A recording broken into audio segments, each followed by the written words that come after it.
ನ್ಯಾಯಕ್ಕಾಗಿ 9ನೇ ಮಹಡಿ ಬಿಲ್ಡಿಂಗ್ ಏರಿ ಯುವಕ ಹೈಡ್ರಾಮಾ ಮಾಡಿದ್ದಾನೆ. ಡಿಸಿ ಸ್ಥಳಕ್ಕೆ ಕರೆಸಿ ಅಂತ ಹೇಳಿ ಬಿಲ್ಡಿಂಗ್ ಏರಿ ಆತ್ಮಹತ್ಯೆಯ ಬೆದರಿಕೆಯನ್ನು ಹಾಕಿದ್ದಾನೆ.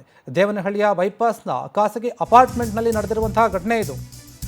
ಆತನಿಗೆ ನ್ಯಾಯ ಬೇಕು, ಅದಕ್ಕೋಸ್ಕರ 9ನೇ ಮಹಡಿಗೆ ಏನಿದೆ ಆ ಬಿಲ್ಡಿಂಗ್ ಮಹಡಿಗೆ ಏರಿ ಹೈಡ್ರಾಮವನ್ನೇ ಮಾಡಿಬಿಟ್ಟಿದ್ದಾನೆ. ಅಲ್ಲಿ ಸ್ಥಳಕ್ಕೆ ಡಿಸಿ ಬರಬೇಕು, ಕರೆಸಿ ಅಂತ ಹೇಳಿ ಆತ್ಮಹತ್ಯೆಯ ಬೆದರಿಕೆ ಹಾಕಿದ್ದಾನೆ. ದೇವನಹಳ್ಳಿಯ ಬೈಪಾಸ್ ಖಾಸಗಿ ಅಪಾರ್ಟ್ಮೆಂಟ್ ಏನಿದೆ ಅಲ್ಲಿ ಆಗಿರುವಂತಹ ಘಟನೆ. ಎಷ್ಟೇ ಮನವೊಲಿಸಿದ್ರು ಕೂಡ ಜಗ್ಗದ ಯುವಕ ಪೊಲೀಸರಿಗೆ ತಲೆ ಬಿಸಿಯನ್ನು ತರಿಸಿದ್ದ. 4 ವರ್ಷಗಳಿಂದ ಪೋಕ್ಸೋ ಕೇಸ್ನಲ್ಲಿ ಜೈಲು ಪಾಲಾಗಿದ್ದ ಆನಂದ್. ದೇವನಹಳ್ಳಿ ಪಟ್ಟಣದ ಅಂಬೇಡ್ಕರ್ ಕಾಲೋನಿಯ ನಿವಾಸಿ ಈತ ಆನಂದ್. ತಾಯಿಯಿಂದ ಕೂಡ ಕೆಳಗಿಳಿಸೋಕೆ ಪ್ರಯತ್ನ ಪಟ್ಟರು, ಮನವೊಲಿಸೋಕೆ ಪ್ರಯತ್ನ ಪಟ್ಟರು ಕೂಡ ಇದು ಆಗಲಿಲ್ಲ. 4 ಗಂಟೆಗಳಿಂದ ಹೈಡ್ರಾಮವನ್ನು ಮಾಡ್ತಾ ಇದ್ದ. ಹುಡುಗಿ ಮನೆಯವರು ಕೇಸ್ ಹಾಕಿದ್ದಾರೆ ನನ್ನ ಮೇಲೆ. ನನಗೆ ನನ್ನ ಹುಡುಗಿ ಬೇಕು, ಡಿಸಿಯನ್ನು ಸ್ಥಳಕ್ಕೆ ಕರೆಸಲೇಬೇಕು ಅಂತ ಹೇಳಿ ಪಟ್ಟು ಹಿಡಿದುಕೊಂಡಿತ್ತು. ಕೊನೆಗೂ ಪೊಲೀಸರು ಮನವೊಲಿಸಿದ್ದಾರೆ. ಯುವಕನನ್ನ ಕೆಳಗಿಳಿಸುವಲ್ಲಿ ಪೊಲೀಸರು ಯಶಸ್ವಿಯಾಗಿದ್ದಾರೆ. ಪೋಕ್ಸೋ ಕೇಸಲ್ಲಿ ಈತನಿಗೆ ಶಿಕ್ಷೆ ಕೂಡ ಆಗಿತ್ತು, 4 ವರ್ಷ. ಏನು ಯುವತಿಯ ಮನೆಯವರು ಕೇಸ್ ಹಾಕಿದ್ರಲ್ಲ, ಆ ಹುಡುಗಿ ನನಗೆ ಬೇಕೇ ಬೇಕು ಅಂತ ಹೇಳಿ ನ್ಯಾಯಕ್ಕಾಗಿ ಈತ 9ನೇ ಮಹಡಿ ಬಿಲ್ಡಿಂಗ್ ಏನಿತ್ತು ಅಲ್ಲಿ ಮೇಲೆ ಏರಿರ್ತಾನೆ. ನಾನು ಆತ್ಮಹತ್ಯೆ ಮಾಡ್ಕೊಳ್ತೀನಿ ಅಂತ ಹೇಳಿ ಪಟ್ಟು ಹಿಡಿದಿರ್ತ. ಒಂದು ರೀತಿಯ ಹೈಡ್ರಾಮಾ ಉಚ್ಚಾಟ ಅಂತಲೇ ಹೇಳ್ಬೋದು. ಪೊಲೀಸರು ಕೂಡ ಅಲ್ಲಿಗೆ ಬಂದಿರ್ತಾರೆ. ದೇವನಹಳ್ಳಿ ಪೊಲೀಸರು ಸಾಕಷ್ಟು ರೀತಿಯಲ್ಲಿ ಹೇಳ್ತಾರೆ, ಆದರೂ ಕೂಡ ಕೇಳಿರಲ್ಲ. ಅಷ್ಟೇ ಅಲ್ಲ, ಈತನ ತಾಯಿಯನ್ನು ಕರೆಸಿ ಕೂಡ ಹೇಳಿಸಿರ್ತಾರೆ, ಮನವೊಲಿಸುವಂತಹ ಪ್ರಯತ್ನವನ್ನು ಮಾಡಿರ್ತಾರೆ. ಎಷ್ಟೇ ಹೇಳಿದ್ರು ಕೂಡ ತಲೆ ಕೆಡಿಸ್ಕೊಂಡಿರಲ್ಲ. ಇಲ್ಲಿ ಸ್ಥಳಕ್ಕೆ ಡಿಸಿ ಬರಲೇಬೇಕು, ಹಾಗೆ ಹೀಗೆ ಅಂತ ಪಟ್ಟು ಇಟ್ಟಿರ್ತಾರೆ. ಯಾಕಂದರೆ 4 ವರ್ಷದಿಂದ ಪೋಕ್ಸೋ ಕೇಸ್ ಹಾಕಿರ್ತಾರಲ್ಲ, ಜೈಲು ಪಾಲು ಕೂಡ ಆಗಿರ್ತಾರೆ. ಇದಕ್ಕಾಗಿ ಹಂಗೋ ಹೆಂಗೋ ಮಾಡಿ ಪೊಲೀಸರು ಲಾಸ್ಟ್ಗೆ ಒಪ್ಪಿಸಿದ್ದಾರೆ. ಕೆಳಗಿಳಿಸುವಂತಹ ಪ್ರಯತ್ನ ಕೂಡ ಮಾಡಿದ್ದಾರೆ, ಅದರ ಯಶಸ್ವಿ ಕೂಡ ಆಗಿದ್ದಾರೆ.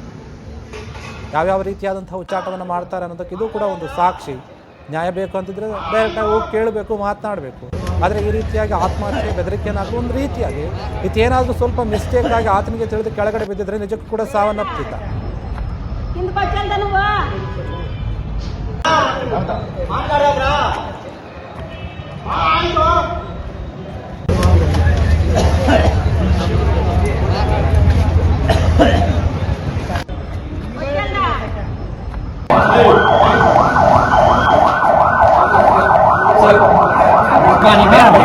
ಬೇರೆ ಬೇಡ ಗಾಡಿ ಒಳಗಡೆ ಬೇಡ,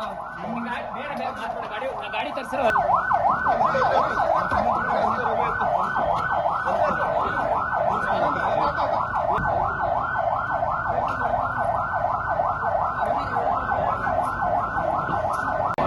ಅವ್ರು ಬರ್ಲಿಲ್ಲ, ಅದಕ್ಕೆ ಅವ್ರು ಕ್ಲಿಯರ್ ಮಾಡ್ಕೊಡ್ತೀನಿ ಅಂತ.